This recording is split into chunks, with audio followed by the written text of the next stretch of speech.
बैसाख के महीने में मिट्टी के पात्र में जल रखा जाता है और मिट्टी के पात्र का जल शिव जी को समर्पित किया जाता है।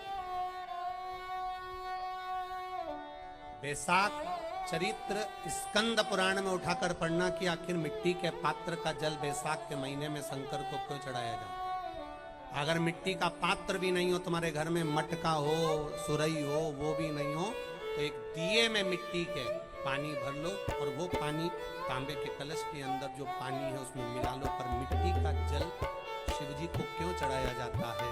स्कंद पुराण के अंदर बैसाख महत्व में लिखा कि जो अधोगति में मर गया होता है, अचानक मर गया होता है, एक्सीडेंट में मर गया होता है, उसकी जीने की ओर तमन्ना थी, अचानक कोई बीमारी लग गई और मर गया, कोई बड़ी बीमारी लगने के कारण चला गया, उसको बहुत कुछ करना था पर मर गया।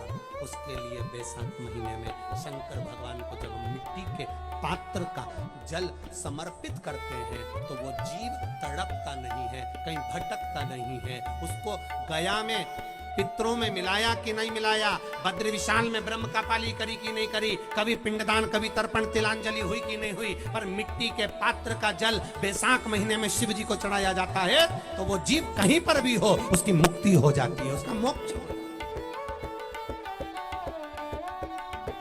भले एक दिए, अगर आपके पास मिट्टी का मटका नहीं है, आपके पास मटका नहीं, सुराई नहीं, मटकी नहीं, मिट्टी का कोई पात्र नहीं, कोई कारवा नहीं, तो आप दिए के अंदर भी जल भरकर उसको तांबे के लोटे में मिलाकर शिव जी को चढ़ा सकते हैं। बैसाख महीने में जिस नारी के गर्भ में बच्चा 1-2 महीने का, 4 महीने का किसी का गिर गया हो, बच्चा चले गया 2 महीना, 4 महीना, 6 महीने का समाप्त हो, उसको चढ़ाना चाहिए बैसाख महीने में शिव को।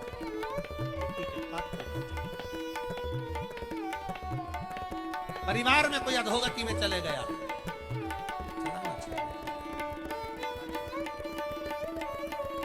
शिव को समर्पित।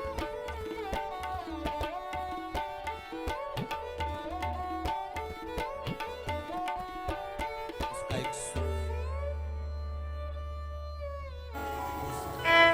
एक मिट्टी के पात्र, उस मिट्टी के पात्र के ऊपर एक तांबे का पात्र। अब जरा माताएं बड़ा ध्यान लगाकर सुनिएगा, कथा चूके ना, आपको 10 जगह जाकर सिर नवाने की जरूरत ना पड़े, एक महादेव के चरणों से ही आपका आनंद सुख प्राप्त हो जाए। एक मट्टी का पात्र, और मट्टी का अगर कोई कलश है छोटा सा, उस कलश के ऊपर तांबे का कलश,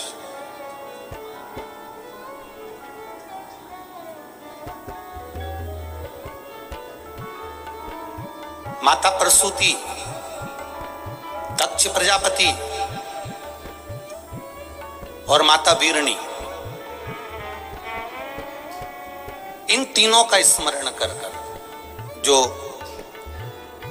बड़ के पेड़ के नीचे जो शिवलिंग हो, बड़ के पेड़ के नीचे जो शिवलिंग विराजमान हो, चाहे वो ओटले पर हो, चाहे वो पत्थर का हो, चाहे वो सीमेंट का हो, चाहे वो कंकर का हो, चाहे वो मार्बल का हो, चाहे वो जिस भी चीज का हो, बड़ के पेड़ के नीचे जो शिवलिंग हो उसमें सीधे जब आप कलश लेकर जाएंगे तो मिट्टी का पात्र, उसके ऊपर तांबे का पात्र भरा हुआ, दोनों को एक साथ पकड़ कर ले जाएंगे। पर जब आप शिवलिंग पर दक्ष प्रजापति, प्रसूति और वीरणी, इन तीनों का नाम लेकर सीधे हाथ में मट्टी का पात्र और उल्टे हाथ में तांबे का पात्र लेकर धीरे धीरे शिवलिंग पर जल समर्पित करेंगे और उस जल का पान उसी वट वृक्ष के नीचे दोनों पति पत्नी अगर पान कर लेते हैं और संतान की कामना कर लेते हैं तो भी मेरा महादेव संतान प्रदान करता ही करता।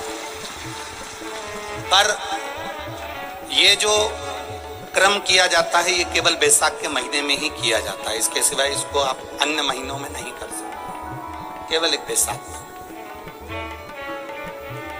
और हम तो कहेंगे बैसाख महीने की जब शिवरात्रि आए या बैसाख महीने में अष्टमी तिथि आ जाए या बैसाख महीने में सोमवार का दिन पड़ी जाए तो प्रयास करना कि आप संतति के लिए, संतान के लिए आप ये प्रयोग कर सके।